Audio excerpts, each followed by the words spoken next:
민수기 15장 22절에서 41절까지 말씀입니다.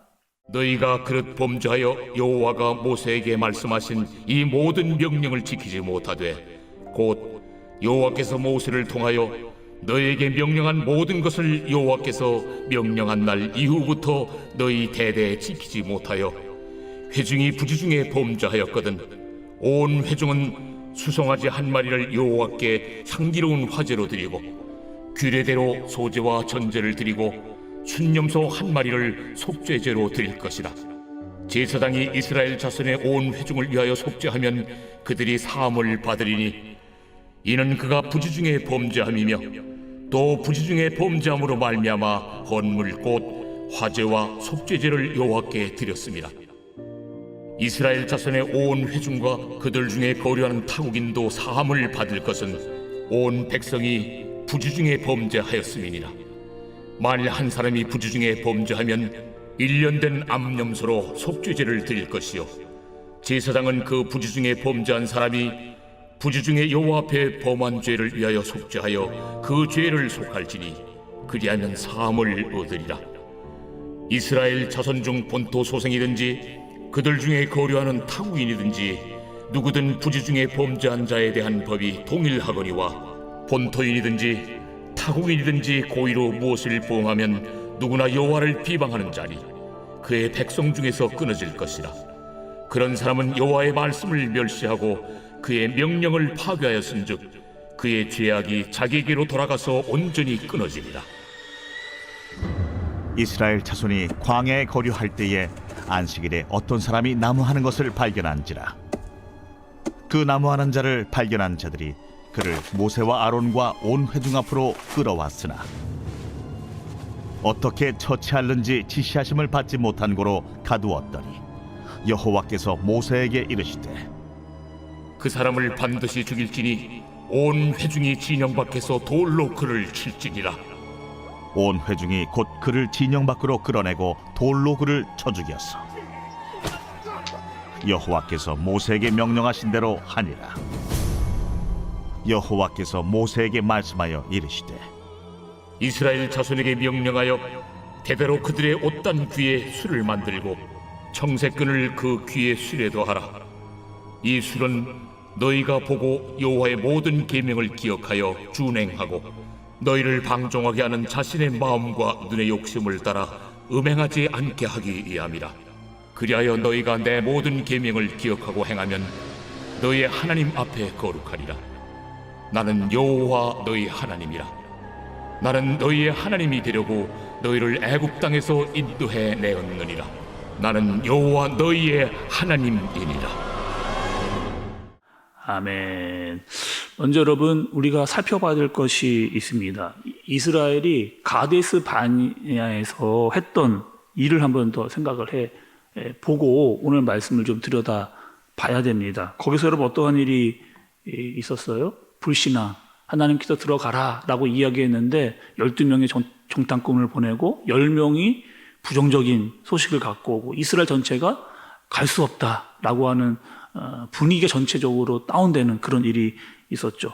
가장 중요한 것은 이겁니다. 그들에게 믿음이 없었다라고 하는 사실. 그들이 믿음이 없었습니다. 그래서 하나님께서 어떻게 해라? 다시 광야로 들어가라. 이 이야기를 그들이 들은 거죠.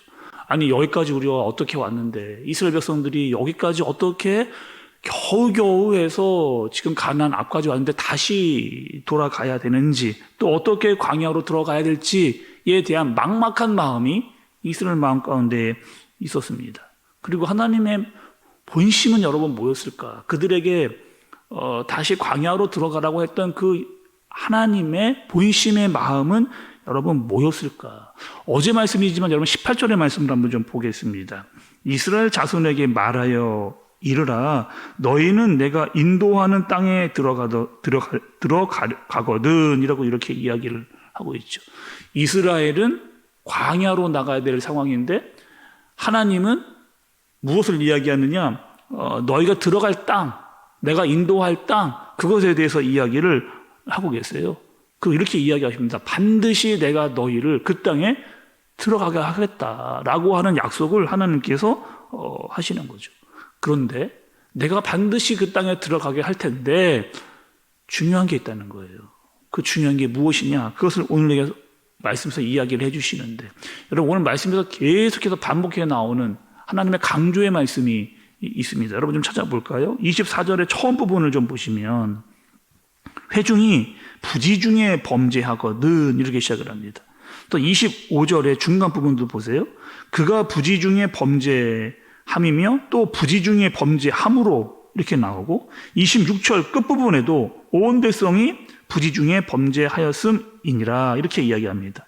또 27절, 28절, 29절 계속해서 뭐가 나오느냐? 부지 중에 이렇게 이야기를 하고 있죠. 부지 중이라고 하는 뜻이 뭐예요, 여러분? 알지 못해서 지은 죄, 미처 깨닫지 못하고 지은 죄. 아니 모르고 지었거든요.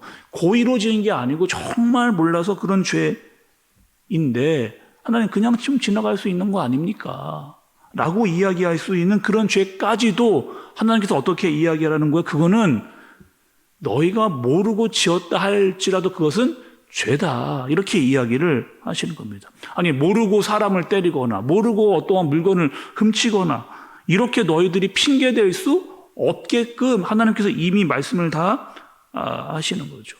그리고 너희가 정말로 모르고 죄를 지었다 하더라도 그것을 알게 될 경우에 너희는 반드시 그 죄를 회개해야 된다. 또 용서함 받기 위해서 속죄의 죄를 드려야 된다라고 하는 말씀을 해주고 계시는 거죠. 한마디로 말하면 이런 겁니다. 핑계댈 수 없다는 거예요. 죄를 모르고 지었다라고 말할 수 없다는 겁니다. 모르고 지었으니까 그냥 지나가게 해주세요 라고 말할 수 없다. 이렇게 이야기를 하시는 거죠. 한 사람 한 사람 개인뿐만 아니라 공동체도 마찬가지고 타국에 나가 있는 이스라엘 백성들까지 다 마찬가지라는 거예요. 너희들 다 부지 중에 지은 죄라 할지라도 그것은 죄다. 그러니 그것에 대해서 속죄제를 드려라, 회개해라 라고 하시는 하나님의 분명한 메시지를 지금 어떤 때요? 다시 광야로 들어가는 이스라엘 백성들에게 하나님께서 해주고 계시는 겁니다. 아니 다시 광야로 나아가야 되는데 너희들이 반드시 잊어버리지 말아야 될 것이 있다는 거예요. 왜 너희들이 다시 광야로 나아가게 되는지 그것은 뭐예요? 너희들이 믿음이 없었기 때문에. 그러니 그 광야에서 뭘 하는 거예요? 하나님을 향한 절대적인 믿음을 다시 가져라 라고 이야기를 하나님께서 하시는 겁니다. 또 한 가지는 뭐예요? 너희들의 죄의 문제, 그 죄의 문제에서 철저히 하나님 앞에서 회개해야 한다는 거예요. 다시 광야로 들어가면서 너희는 믿음을 가지고 생각해야 되고 너희들의 잘못됐던 죄, 심지어는 부지 중에 지었던 죄까지 생각하고 하나님께 철저하게 회개해야 된다라고 이렇게 이야기를 하시는 거죠. 그 조금 전에 여러분 18절의 말씀을 읽었을 때 어떠한 느낌이 이런 느낌입니다. 이스라엘 백성들은 깜깜해요 지금. 다시 또 광야로 어떻게 나가야 되나 막막합니다.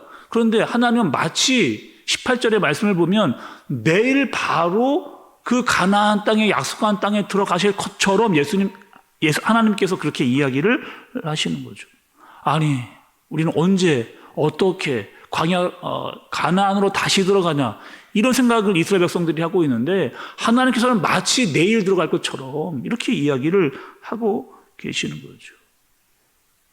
그때가 온다는 겁니다. 반드시 올 텐데 그 들어가기 전에 너희가 가져야 될 것, 그 광야의 생활을 더하면서 너희가 가져야 될 것이 무엇인가를 철저히 깨닫고 올바로 믿음을, 회개를 회복하라 라고 하는 이야기를 하나님께서 하시는 거죠. 한 가지 말씀을 더 살펴보도록 하겠습니다. 여러분 30절, 31절의 말씀을 보세요.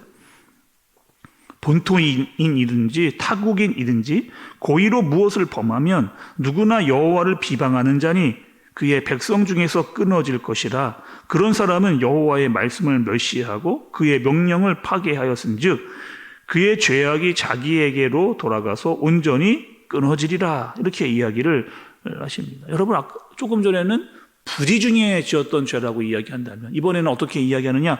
고의로 지은 죄, 고의로 알고도 지은 죄, 이것에 대해서 하나님께서 분명하게 이스라엘 백성들에게 지금 이야기를 해주고 계시는 거예요. 내가 너희들에게 율법을 줬는데 이것에 대해서 너희가 알고도 의도적으로 이 죄를 짓는다? 이런 자는 어떻게 하는 거야? 반드시 내 백성에서 끊어내겠다라고 하시는 하나님의 말씀을 해주시는 겁니다. 여러분, 왜요? 이것은 우리도 마찬가지 아니겠어요? 하나님의 말씀을 알고 있습니다. 하나님 말씀을 읽었어요. 하나님 말씀을 들었습니다. 그런데 하나님의 말씀을 내가 알고도 일부러 그 죄를 지었다라고 하는 것은 하나님을 어떻게 여기는 거냐? 우습게 여기는 거죠. 분명히 하나님께서 나에게 말씀을 하시고 깨닫게 하시고 듣게 하셨는데 그것을 내가 알고도 일부러 그 죄를 짓는다라고 하는 것은 하나님을 우습게 여기고 하나님을 모독하는 것으로 하나님은 그렇게 여기신다는 거예요. 그러면 가차없이 내가 이 백성 중에서 너희를 끊어지게 하겠다라고 이렇게 이야기를 하시는 겁니다. 여러분, 우리가 구약의 레위기를 볼 때 여러 가지 제사들이 많았잖아요. 여러 가지 제사들이 많았습니다. 그런데 그 제들은 다 대부분 이스라엘 백성들이 잘못했을 때 회개하라고 만들어 놓은 제사들이 많았거든요. 그러니까 다른 모든 죄들은 다 사함을 받는 방법을 만들어 놓으셨습니다. 하나님께서. 그런데 하나님을 모독하는 죄, 하나님의 말씀을 알고도 고의로 지은 죄, 그 죄에 대해서는 그 어떠한 희생 제물도 제사도 기록되어져 있지 않은 거죠. 그러니 뭐 하는 거예요? 함부로 하나님의 말씀을 고의로 어기는 자는 내 백성에서 끊어질 것이다 라고 하나님께서 분명한 그 의도를 갖고 계셨던 겁니다. 뿐만 아니고 여러분, 신약이 오면 이런 말씀도 있어요. 예수님이 이런 말씀을 하십니다. 마태복음 12장 32절의 말씀을 보면 여러분 잘 한번 들어보세요. 또 누구든지 말로 인자를 거역하면 사하심을 얻되 누구든지 말로 성령을 거역하면 이 세상과 오는 세상에서도 사하심을 얻지 못하리라 이렇게 이야기합니다. 너희들이 정말 사함을 받지 못하는 죄가 있다는 거예요. 우리가 예수 그리스도를 믿고 우리 안에 성령 하나님이 계신데 이 성령 하나님께서 우리에게 하시는 말씀, 그 말씀을 듣거나 깨닫지 않는 자는 무엇이다? 하나님을 함부로 여기는 자라는 거예요. 하나님을 모독하는 자다. 하나님을 가볍게 여기는 자다. 그런 자는 어떻게 된다는 거예요? 영원히 사하심을 받지 못한다. 이렇게 오늘 말씀해 주고 계시는 겁니다. 오늘 말씀을 들으시면서 하나님께서 다시 광야로 들어가는 이스라엘 백성들에게 하신 말씀, 왜 너희들이 실패했는지를 깨달아 알라는 거죠. 하나님이 무엇을 알려주시고자 하는지를 잘 알라는 거죠. 하나님의 말씀이 얼마나 중요한지를 알고 다시 광야로 들어가라는 거죠. 죄의 문제가 얼마나 큰지, 순종하지 않은 죄가 얼마나 큰지 잘 알고 너희가 광야로 들어가라. 그러니까 잊지 말아야 할 것. 내가 반드시 가나안에 너희를 인도할 것과 내가 누구다? 너희의 하나님이다. 라고 하는 사실을 잊지 말아라. 라고 하던 이 말씀, 여러분 이스라엘뿐만 아니라 우리에게 주시는 말씀으로 믿고 우리가 믿음을 가지고 이 땅을 살아가고 우리의 죄에 대한 잘못을 회개하면서 주님께로 더 가까이 나가는 저와 여러분들 되어지시길 예수님의 이름으로 축복합니다. 기도하겠습니다. 하나님 아버지, 오늘 부지 중에 또 고의로 저지르는 죄에 대해서 말씀하셨습니다. 오늘 하나님을 바로 알게 하여 주옵소서, 말씀을 깨닫게 하여 주옵소서, 하나님의 말씀을 가볍게 여기지 않게 해주시고 우리의 마음이 믿음으로 하나님의 말씀에 순종하는 삶을 살아가도록 인도하여 주옵소서. 무엇보다 오늘 하루 죄를 멀리하고 죄에 민감하여 말씀을 따라 살 수 있는 그런 능력을 우리에게 허락하여 주옵소서. 예수님의 이름으로 기도드리옵나이다. 아멘.